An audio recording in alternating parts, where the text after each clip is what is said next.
Alors, on va partir en région, Émilie et Jean-Carl. On va partir à Angoulême, un festival que vous devez connaître, un festival du film francophone.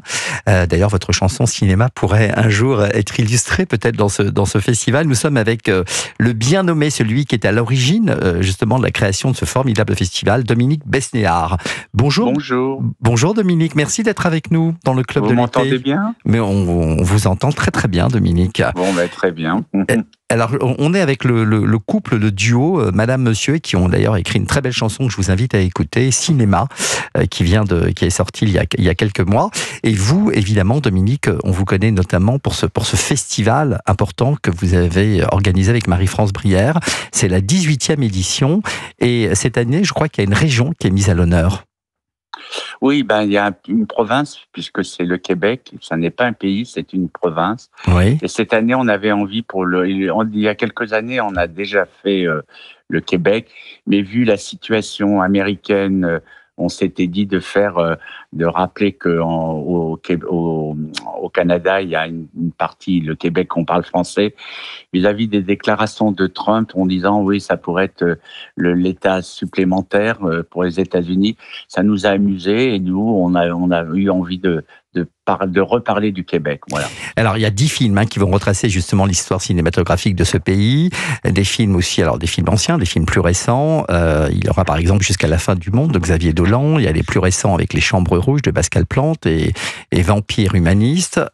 Chercher suicidaire, c'est... Il y a aussi La mort d'un bûcheron qui a été peut-être le premier film important du Québec où il y avait notre ami Carole Laure. Oui. Non, il y a 10 films et puis surtout il y a un hommage au grand cinéaste Denis Arcand, qui a eu un Oscar quand même pour le Québec, ce qui n'était pas évident, et puis qui a eu énormément de prix à Cannes et voilà. Et donc, il sera présent. On lui rend un hommage. Il va venir. Il va être là, oui. Il va venir. On va présenter une dizaine de films. Ah oui, notamment le déclin de l'Empire américain, américain, les invasions barbares, pour ne citer que les films les plus. Et le dernier, Testament, qui malheureusement est passé inaperçu en France, alors qu'il a été un très grand succès au Québec. Voilà. Alors, il faut dire que ce festival, moi j'ai eu l'occasion d'y aller une année. Il est formidable parce que toutes les projections se font parfois dans les centres-villes. Alors, il y a des projections officielles, mais dans les centres-villes. Et tout le public, enfin tous les gens qui habitent Angoulême peuvent bénéficier de ce festival. C'était un point qui était important pour vous, je crois, Dominique, c'est que les habitants d'Angoulême participent activement. C'est pas le cas souvent à Cannes, mais là c'est le cas à Angoulême. Ah oui, mais on ne se compare pas à Cannes, mais c'est vrai que nous, la ville, ce festival est dans tous les coins de la ville. On fait même des projections à la prison, à l'hôpital psychiatrique. On essaye de faire vraiment une époque où les gens se tournent un peu le dos.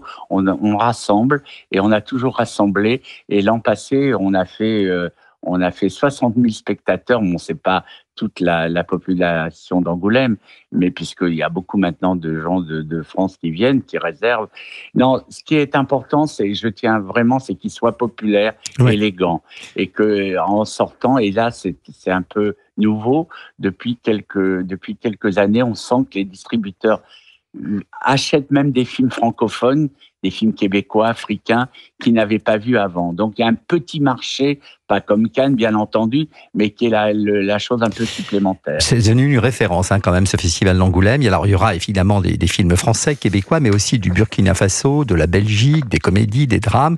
Et puis il va y avoir une avant-première qui est très attendue d'un film qui a déjà été présenté, je crois, à Cannes, l'histoire de Liliane Bettencourt, jouée par Isabelle Huppert, et dont la sortie salle est prévue en octobre 2025. Je crois que ça s'appelle La femme la plus riche du monde de Thierry Cliffat. Et on a fait l'ouverture parce que généralement on ne prend pas les films de Cannes. Mais Cannes, il n'était pas en compétition, il était comme une soirée spéciale. Et donc, on a trouvé, et puis il y a toute l'équipe qui vient. Isabelle Huppert, Laurent Lafitte. Vous avez de toute façon, à chaque fois, vous avez des distributions de comédiens qui viennent pour le plaisir, vraiment, qui est assez incroyable. Bravo quand même pour l'organisation de ce festival. Et vous avez eu un coup de cœur, Dominique, pour un film en particulier? Ah ouais, j'ai un coup de cœur. C'est le film de Romane Boringer. Ah oui. Dites-lui que je l'aime, qui était tiré de la biographie de Clémentine Autain. Et c'est l'histoire de deux petites, enfin c'est un espèce de jeu de miroir entre Clémentine Autain et Romane Boringer.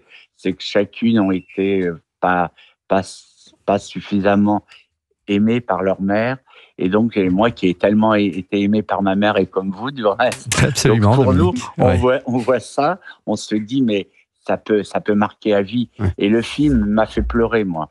Et Romane Beuranger était venue à Angoulême avec L'amour flou, qui avait eu plein de prix.